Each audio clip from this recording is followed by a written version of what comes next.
Meskipun harga Dex mahal banget, tapi Innova Reborn ini itu nomor satu penjualannya di Indonesia untuk bulan ini. Seperti yang kalian tahu ya, harga Dex itu sudah mahal banget. Tapi ternyata penjualan Innova Reborn di bulan Mei itu ternyata tertinggi se-Indonesia ya teman-teman. Banyak yang udah spekulatif bahwa Innova Reborn akan jeblok penjualannya. Mobil-mobil diesel gak akan laku lagi di bulan Mei, karena di bulan Mei itu harga diesel lagi tinggi-tingginya.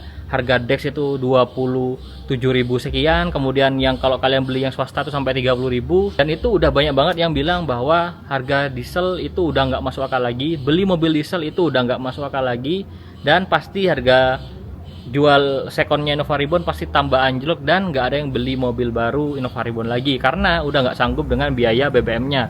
Tapi banyak banget yang salah terkait ini. Justru di bulan Mei ya teman-teman, di bulan Mei nomor satu itu penjualan masih Innova Reborn ya teman-teman. Yang awalnya itu mobil listrik sekarang udah digeser sama Innova Reborn.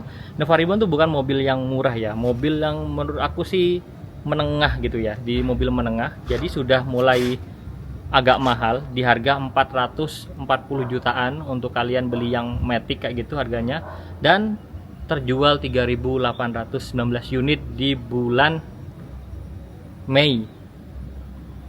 Jadi diesel masih menguasai pasar Indonesia ya teman-teman.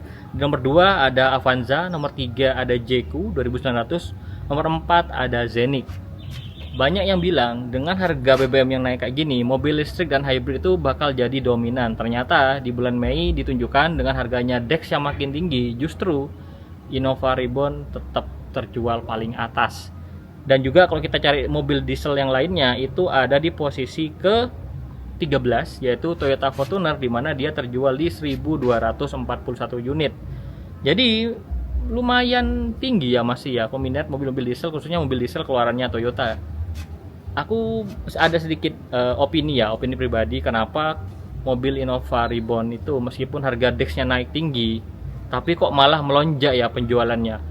Ada salah satu hal yang menurut aku sih jadi celah yang dimanfaatkan oleh orang-orang, di mana Innova Reborn ini itu masih bisa dapat barcode ya, bisa dapat barcode subsidi, bisa minum biosolar. Jadi mungkin ya banyak yang jual Fortunernya, banyak yang jual Pajero-nya untuk beli Innova Reborn supaya dia bisa dapat subsidi ya. Karena subsidi itu 6.800 ya harganya. Mungkin itu juga salah satu penyumbang kenapa penjualannya jadi meningkat ya. Bisa juga karena udah terlalu banyak inden, tapi kayaknya nggak akan sesignifikan itu ya, karena kalau udah harganya naik, aku banyak yang bilang tuh indennya tuh dibatalin, ada yang diundur kayak gitulah. Tapi ini tetap tertinggi di 3.800 unit. Menurut aku sih karena mobil ini tuh bandel ya, mau diminumin solar yang agak jelek sekalipun dia masih mau gitu ya teman-teman. Asalkan kalian bisa rawat dan juga sedikit modifikasi di mesinnya. Bukan ajakan untuk pakai BBM subsidi, tapi yang jelas mobil ini masih dapat barcode ya. Apalagi kalau kalian yang usaha travel, Grab, itu pasti dapat untuk subsidinya. Dan harga 6.800 itu benar-benar dicari sama orang. Kalau kalian lihat orang-orang kaya yang ada di Surabaya dan sekitarnya itu pasti ada mobil diesel satu, dan salah satunya adalah Innova Reborn. Mau segede apapun rumahnya, itu pasti ada mobil Innova Reborn di situ.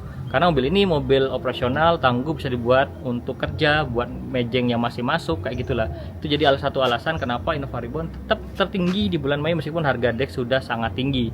Mungkin menurut kalian apa penyebab Innova Reborn masih tinggi penjualannya, atau kalian punya opini lain? Tulis komentar di bawah. Itu aja untuk video ini, sampai jumpa di video selanjutnya.